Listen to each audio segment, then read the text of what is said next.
उत्तर प्रदेश से इस वक्त की बड़ी खबर मिल रही है, जहां बीजेपी अध्यक्ष का चुनाव जल्द हो सकता है। यूपी बीजेपी को जल्द अपना नया अध्यक्ष मिल सकता है। 98 में से 84 जिला अध्यक्षों के चुनाव के बाद जो कवायद है वो तेज हो गई है और इस प्रक्रिया में अब रफ्तार जो इसको दी जा रही है। आपको बता दें कि यहाँ पर अध्यक्षों के चुनाव के लिए के बाद ये कवायद तेज हुई है और केंद्र संगठन से हरी झंडी के बाद अब इस प्रक्रिया की शुरुआत यहाँ पर कर दी गई है। और कौन कमान संभालेगा, और ये एक बड़ा सवाल अब यहाँ पर बन गया है। 2027 का चुनाव है और उसमें बीजेपी में कौन यहाँ पर इस कमान को संभालेगा, बड़ी जिम्मेदारी होगी यूपी में। और यूपी में बीजेपी अध्यक्ष का चुनाव है, जिसके लिए यहाँ पर जल्द यूपी बीजेपी को नया अध्यक्ष भी यहाँ पर मिल सकता है। रणवीर और अखिलेश जी हमारे साथ हैं। रणवीर, पहले आप बताइए कौन है जो रेस में आगे चल रहे हैं? देखिए, बीजेपी में रेस में कौन आगे है ये कहना बहुत मुश्किल है, लेकिन चर्चाओं में कौन कौन है इसमें अगर बात करें तो दलित वर्ग होगा, ब्राह्मण समाज से होगा या फिर कोई ओबीसी होगा, इसको लेकर कयासबाजी है। अगर ओबीसी की बात करें तो बीएल वर्मा का नाम बहुत तेजी से चल रहा है, जो कि कल्याण सिंह के बेहद करीबी थे। लोध समाज से आते हैं, बुंदेलखंड की तरफ से आते हैं। इसके अलावा अमरपाल मौर्य जो कि राज्यसभा सांसद है, विधानसभा का चुनाव लड़ चुके हैं, राज्यसभा में वर्तमान में है, मौर्य समाज से आते हैं।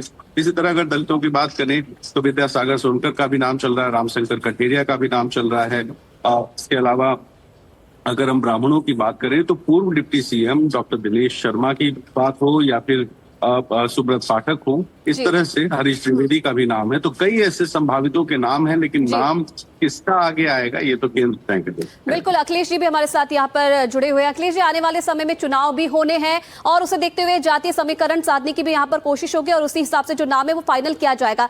क्या माना जा रहा है, कब तक जो ये चुनाव है ये हो सकते हैं? कहा गया कि जल्दी ही नाम आ सकता है सामने, संगठन का चुनाव हो सकता है। हालांकि इसमें यह भी बताया जा रहा है कि जब तक यूपी का चुनाव नहीं होगा तब तक बीजेपी के राष्ट्रीय अध्यक्ष का चुनाव नहीं होगा।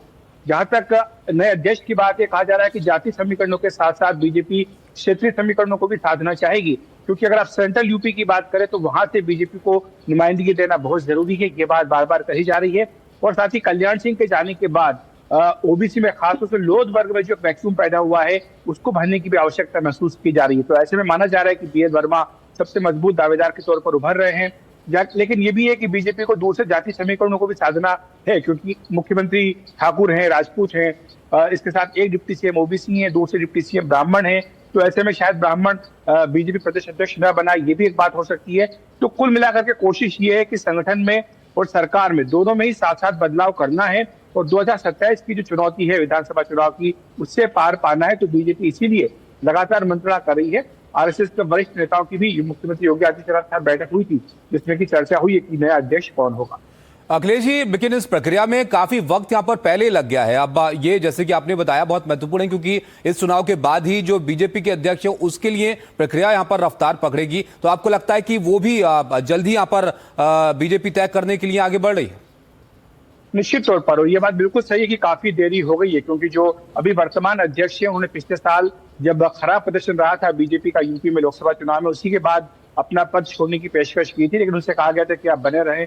करीब 1.5 साल उस बात को हो चुका है, लेकिन अभी तक पार्टी उनका उत्तराधिकारी नहीं ढूंढ पाई है। लेकिन अब संगठन की जो प्रक्रिया है वो पूरी हो गई है। 98 संगठन जिले हैं बीजेपी के, 84 संगठन जिलों पर अध्यक्ष की नियुक्ति हो चुकी है। तो इसलिए चुनाव में कोई बाधा नहीं है। ये भी कहा जा रहा है कि नाम भी तय हो चुका है, नाम भी बता दिया गया है मुख्यमंत्री योगी आदित्यनाथ को। इसमें 2 से 3 दिन ही लगेगा जब ये तय हो जाएगा कि चुनाव कब कराना है। रणवीर, ये जो प्रक्रिया है इसको भी आप जरा समझाइए, क्योंकि यूपी में 98 संगठन जिले जो हैं वो किस तरह से और कैसे इस प्रक्रिया को लेकर आगे बढ़ा जाता है, क्योंकि वक्त लगा है। तो वो किस लिए यहाँ पर वक्त लगा, ये भी जरा आप यहाँ पर समझाइए।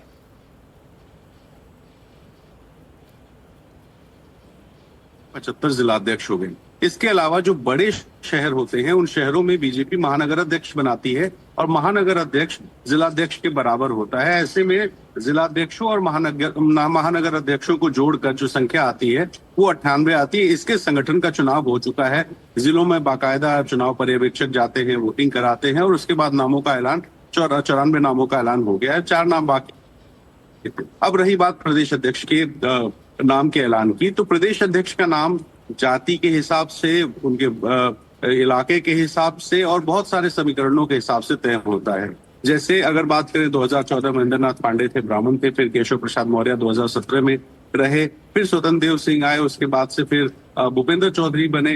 तो इस तरह से एक के बाद एक जो ओबीसी हो गए केशव प्रसाद मौर्य और भूपेंद्र चौधरी, वहीं महेंद्रनाथ पांडे की बात करें तो महेंद्रनाथ पांडे ब्राह्मण वर्ग से आते थे। तो इस बार हो सकता है कि बीजेपी किसी दलित को बनाए या फिर से ओबीसी पे ही दांव आजमाए। पूर्वांचल या पश्चिमी उत्तर प्रदेश की बात होती है, बुंदेलखंड की बात होती है, तो कई सारे फैक्टर्स जो आने वाली रणनीतियां हैं उसके हिसाब से तय होता है और उसी से नाम तय होगा। इसलिए कयासबाजी या चर्चाओं में कई नाम है, लेकिन कौन होगा प्रदेश अध्यक्ष संभव है कि बिल्कुल, 2-4 और दिन इन्हीं में। सभी वजहों के चलते ये माना जा रहा है, इसलिए देरी हुई थी क्योंकि बैलेंस करके चलना चाहती है बीजेपी और जल्दी नए नाम की घोषणा भी हो जाएगी। बहुत धन्यवाद रणवीर आपका भी और अखिलेश जी आपका भी तमाम जानकारी के लिए।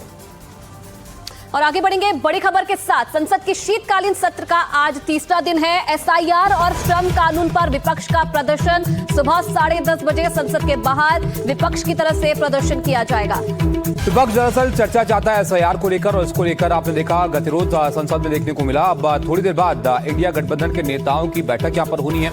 एसआईआर के बाद प्रदूषण के मुद्दे पर भी चर्चा यहां पर संभव है। तो ये विपक्ष यहां पर एकजुट नजर आ रहा है। राजीव बताइए, विपक्ष की किस तरह की तैयारी आज नजर आ रही है?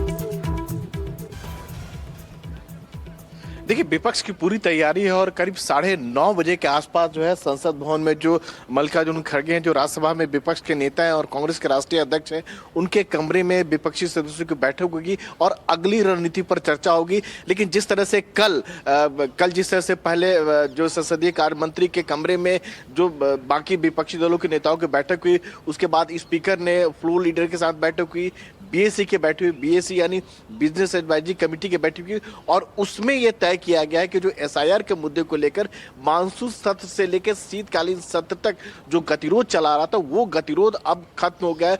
सोमवार को पहले जो है करीब 10 घंटे तक वंदे मातरम पर चर्चा होगी और उसके बाद मंगलवार से जो विपक्ष की मांग थी इलेक्टोरल रिफॉर्म्स यानी चुनाव सुधार पर चर्चा होगी। और जैसा कि राजीव एक और अपडेट दे दे, जैसे कि आप भी यहाँ पर बता रहे थे, लोकसभा में सरकार और विपक्ष में गतिरोध खत्म करने को लेकर दोनों मुद्दों पर चर्चा के लिए 10 घंटे आवंटित किए गए। पहले सोमवार को वंदे मातरम पर चर्चा होगी और फिर मंगलवार को एसआईआर के मुद्दे पर संसद में चर्चा की जाएगी। प्रधानमंत्री नरेंद्र मोदी चर्चा के दौरान यहां पर मौजूद रहेंगे। तो ये चर्चा की बात के बाद तो राजीव अब संतुष्ट हो जाना चाहिए विपक्ष को। चर्चा चाहते थे, अब उसके लिए जो है वो वक्त तय कर दिया गया। अब बिल्कुल तय कर दिया गया है, लेकिन यहाँ भी एक पेज है, पेज बहुत छोटा सा है। विपक्ष सीधे तौर पर एसआईआर पर चर्चा चाहता था, लेकिन जो सरकार तैयार हुई इलेक्टोरल रिफॉर्म यानी चुनाव सुधार पर चर्चा के लिए सरकार तैयार हुई। विपक्ष चाहे तो उस पर एसआईआर का मुद्दा उठा सकता है। तो कुल मिलाजुलाकर अभी भी पेज कह सकते हैं बहुत ज्यादा नहीं, लेकिन बना हुआ है। और 9:30 बजे जो विपक्षी नेताओं की बैठक होगी मल्लिकार्जुन खड़गे के कमरे में, उसमें अगली रणनीति पर चर्चा होगी। लेकिन देखने वाली बात यह भी है कि आपको बता दें कि दूसरी बार बैठक हो रही है, विपक्षी नेताओं की बैठक हो रही है, लेकिन उसमें कांग्रेस के साथ टीएमसी नेता नहीं जा रहे हैं मीटिंग में। हालांकि उनका यह कहना है कि उनकी अंडरस्टैंडिंग है। तो कल भी जिस तरह के प्रदर्शन हुए थे एसआईआर के मुद्दे पर मकर द्वार पर, उसमें टीएमसी के केवल मात्र 2 सांसद मौजूद थे, ज्यादातर कांग्रेस के लोग मौजूद थे। तो कहीं ना कहीं यहां भी ये देखने को आ रहा है, क्योंकि अगले साल बंगाल में चुनाव है और वहां पर टीएमसी जो है कांग्रेस के साथ अपने आप को खड़े नहीं देखना चाह रही है। तो कुल मिलाजुलाकर कह सकते हैं विपक्ष जो है एसआईआर के मुद्दे पर तो एक है, लेकिन जो अपनी रणनीति है या साथ दिखना है या नहीं दिखना है, इसको लेकर कहीं ना कहीं थोड़ा जो खींचतान जिसको कह सकते हैं वो यहां पर भी देखने को मिल रही है।